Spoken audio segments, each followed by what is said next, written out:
It's been an absolute epic year for wild edibles, and sweet chestnuts are no different. Let's get some in the oven. While I'm scoring these, we'll preheat the oven to around gas mark 6, gas mark 7. We'll slap them in there for about a half an hour. Some people soak them in water first, which is supposed to help the opening stage. Or when you take them out the oven, you can wrap them in a tea towel or something, let them steam for a few minutes, and that'll also help them open. Anyway, let's get these ones done and in the oven. Check them out, guys. Been out of the oven about 5 minutes, not even that. Let's crack one open. That is so easy to get that out the shell off. Sweet. Let's pick that little bit off the bottom there.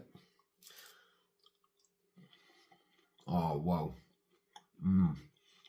Guys, get out there now, collect some sweet chestnuts. They're awesome.